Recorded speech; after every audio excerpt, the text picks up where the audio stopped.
乡亲啊，继续来看这个新竹有一间私立的高中，每年的1月要来举办毕业旅行，要去日本关西5天4夜，讲要47700块。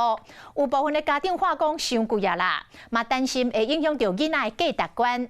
啊，旅行社业者是出面来背货，讲明年的1月，这个国际航空的来回机票加上大阪环球影城的门票，甲这个快速通关等等，这费用就占大约一半的价数，加上带糜甲交通费，所以开47700块这个价数是正常合理，并无特别贵。台湾的环球影城是不少台湾人去日本关西一定爱去的景点，研究所高中的学生啊去关西毕业旅行，却引发着讨论。风声讲，新竹这间私立的高中，每年1月关西5天4夜毕业旅行，往回坐中型航空，也有大阪环球影城的门票，加上4项快速通关，旅费就要47700块。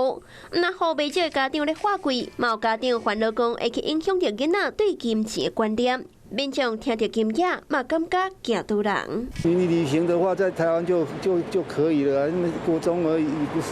让大学的话，那就比较没有话讲。因为我们毕旅都在台湾玩一玩就好了。你现在让他出国，那他高中毕旅是不是就要去欧洲玩？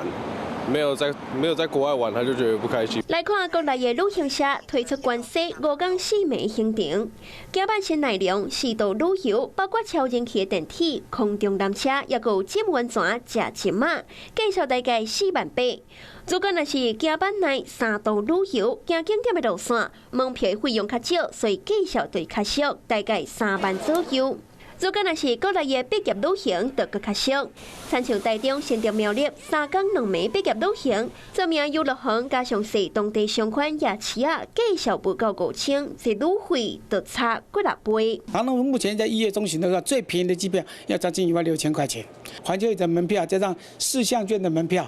加起来合台币将6000多块钱，4万7。那你看，我们还没有提到住哦，还没有提到游览车哦，还没有提到餐食。那市面上假如说不做购物的行程的话，大概会落在53000到55000之间。这间私立的高中无愿意证实有这件代志，嘛和最近学生啊毕业旅行的介绍意外引起着讨论。Hello， 我是谢嘉璇，想要掌握最及时的新闻资讯吗？赶快订阅、按赞、开启小铃铛，锁定华视新闻 YouTube 频道。